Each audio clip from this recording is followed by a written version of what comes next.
هي الحلقات تحفظني بآيات من القرآن، هي الحلقات تملأني بحب المصطفى العدنان، هي الحلقات تحفظني بآيات من القرآن، هي الحلقات.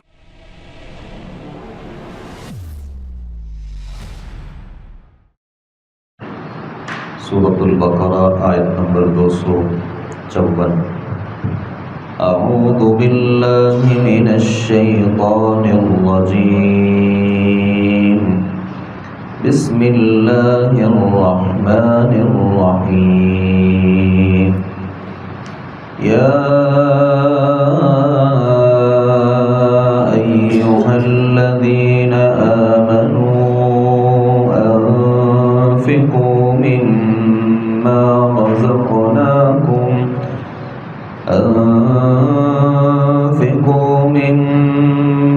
رزقناكم من قبل أن يأتي يوم لا بيع فيه ولا خلة ولا شفاعة والكافرون هم الظالمون. یا ایہا الذین آمنوا، اے ایمان والو، انفقو، تم خرچ کرو، من قبل اس کے کہ ان یأتی یوم، کہ ایسا دن آ جائے، لا بیع فیہ ولا خلہ، جس میں نہ تجارت ہو اور نہ دوستی ہو، ولا شفاعت، اور نہ ہی کوئی سفارش، والکافرون هم الظالمون، اور کفر کرنے والے ہی ظالم ہیں. اللہ تعالیٰ نے اس آیت مبارکہ میں اللہ کے راستے میں خرچ کرنے کی ترغیب دی ہے. انسان کی جو قربانیاں ہوتی ہیں وہ ایک قربانی مال کی قربانی ہوتی ہے اور ایک قربانی جان کی قربانی ہے. اس سے پہلی آیات میں اللہ رب العالمین نے اپنی جان کی قربانی کا تذکرہ کیا اور جہاد کا تذکرہ کیا، جس میں قتل داؤد جالوت، داؤد نے جالوت کو قتل کیا تھا، اور اس میں مسلمانوں کے لیے جو آزمائشیں تھیں ان کا تذکرہ کیا. اس آیت مبارکہ میں اللہ رب العالمین نے مال کی جو قربانی ہے اس کا تذکرہ کیا، اور یہ آیت مبارکہ خاص طور پہ اس حوالے سے ہے کہ اگر مال خرچ کرنا ہو تو اس میں تاخیر نہیں کرنی چاہیے. اللہ تعالیٰ فرماتے ہیں اللہ کے راستے میں خرچ کرو قبل اس کے کہ وہ دن آ جائے جس میں نہ تجارت ہے، نہ دوستی ہے، اور نہ ہی کوئی سفارش. نبی اکرم صلی اللہ علیہ وسلم سے ایک موقع پر سوال کیا گیا کہ اجر کے لحاظ سے بہترین صدقہ کون سا ہے. صحیح بخاری اور مسلم کی روایت ہے، آپ صلی اللہ علیہ وسلم نے فرمایا کہ وہ صدقہ جو انسان اپنی تندرستی کی حالت میں دیتا ہے. ایک صدقہ وہ ہے بندہ جب بیمار پڑ جاتا ہے تو اس صورت میں صدقہ کرتا ہے تو اسے اپنی موت کے آثار دکھنے لگتے ہیں اور اسے لگتا ہے کہ میں زندہ نہیں بچوں گا، تو وہ صدقہ کرتا ہے. نبی صلی اللہ علیہ وسلم نے فرمایا کہ اجر کے لحاظ سے بہترین صدقہ وہ ہوتا ہے جو انسان تندرستی میں صدقہ دے.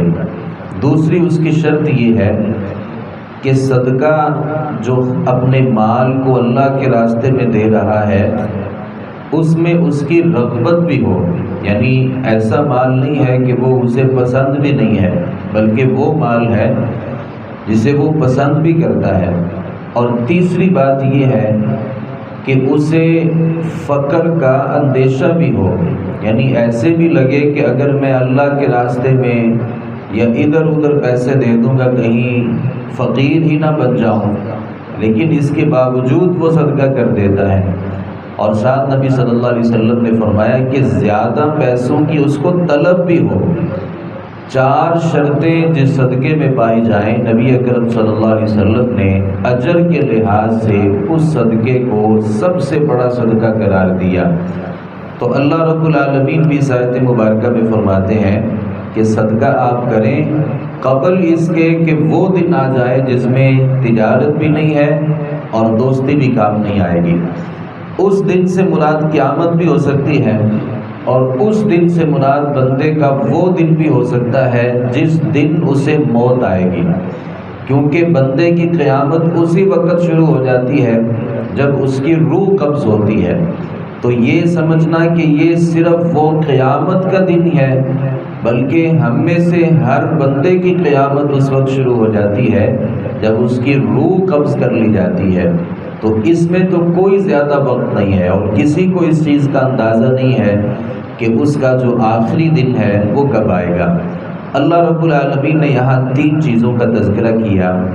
ایک تذکرہ کیا تجارت کا، ایک دوستی کا، اور ایک سفارش کا۔ بندے کے پاس جب بھی پیسے کم ہوتے ہیں نا، یا بندے کو جب پیسوں کی ضرورت ہوتی ہے، تو اسے یہ 3 چیزیں جو ہیں یہ کام آ سکتی ہیں۔ یا تو وہ جو اس کے پاس پیسے پڑے ہوں گے وہ اس سے تجارت کرے گا، اور تجارت کی صورت میں اس کے پاس وہ پیسے پہلے سے زیادہ ہو جائیں گے۔ اور اللہ نے یہاں دوسرا خلہ کا تذکرہ کیا، دوستی کا۔ یہ ایسے دوست کو کہا جاتا ہے جو انتہائی مخلص ہوتا ہے اور مشکل میں کام آتا ہے۔ تو یہ مشکل میں جو کام آنے والا دوست ہے، یہ بھی اگر کوئی بندہ مفلس ہو گیا ہے، غریب ہو گیا ہے، تو یہ بھی اپنی دوستی کو نبھاتے ہوئے اس کو کچھ پیسے دے سکتا ہے۔